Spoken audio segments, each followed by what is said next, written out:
So we've put for our entire district. So you think for the Longview district now, which still has right at 40,000 customers out. So those were SWEPCO numbers. Those were big numbers. Now let's take it to the Longview district, which is mostly East Texas, right at 40,000 customers out. And we sent out a notification saying the estimated time of restoration is 10 o'clock on Friday. That doesn't make people happy, right? That means that 95% of the original outages will be restored by 10 o'clock p.m. on Friday.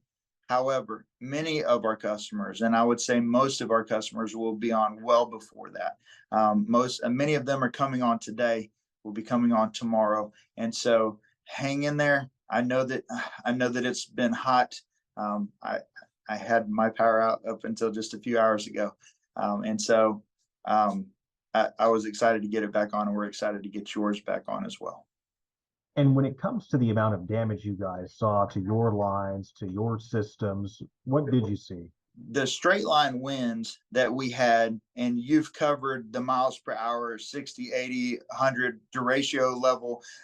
We've heard it all and we see it all. But what really made the impact was how much rain that we have had over the past couple of weeks, and specifically the few days before we had this storm, which completely soaked the ground. And then you have those straight line winds. Those winds themselves would have done plenty of damage. But with the soaking that our root systems had, there was trees everywhere. And so that's really, it was a combination of multiple things. But it was our entire service center, all the way from Fruitvale, Grand Saline, all the way to Houghton, Louisiana. Nobody caught a break this time. Everybody in our service territory sustained some damage. And with a large number of people without power, you guys have had to bring in resources from other states, right? So you think about it, at the peak of the storm, we had almost 250,000 customers out of power. That's almost half of our customer base. That's a big deal. I can't remember ever saying that, and I hope I don't ever have to say it again. But that is a historic storm.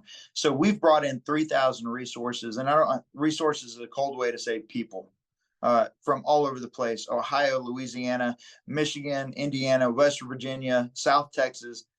Just like we've gone and we've helped out in other places, it's our turn this time, and they're coming to help us. They were coming in all day yesterday. The day before that, they were coming in. The neat thing about today is most everybody was here. They ate breakfast at 6 o'clock in the morning just to get something in their stomachs, and they were out the door. And we have seen those numbers starting to drop significantly again today. So just watching this, literally an army of people leave in the morning after they get their safety and go out there. It's just amazing to watch them work. And we've also seen, schools and cities posting pictures of all of these cots set up in gyms and different kinds of spaces. That's where those linemen are sleeping at night. I've seen linemen sleep in all sorts of places, from trucks to tents, to sleeper campers, to hotels, and everything else you could think of. We have some really kind friends that helped us. We had some logistics issues with some of our accommodations at hotels. Many of them didn't have power. Alert Academy and Big Sandy, Laterno University have opened up their dorms and have just made our people feel at home. And so we just want to thank our community, right? Because we can't do this alone.